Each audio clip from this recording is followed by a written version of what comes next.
Hi guys, it's September 21, 12 ng tanghali, linggo. O bibigyan ko kayo ng example halimbawa, itong mga alo na to problema.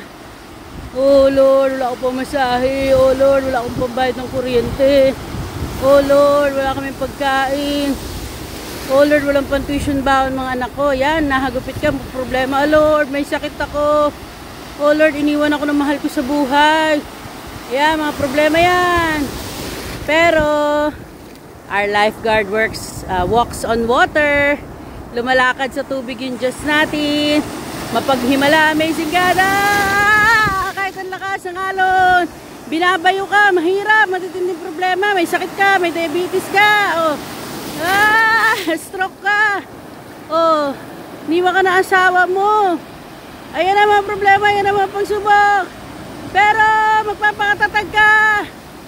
Dahil yung Diyos tinutulungan ka, kaligtasan mo ay sa Kanya.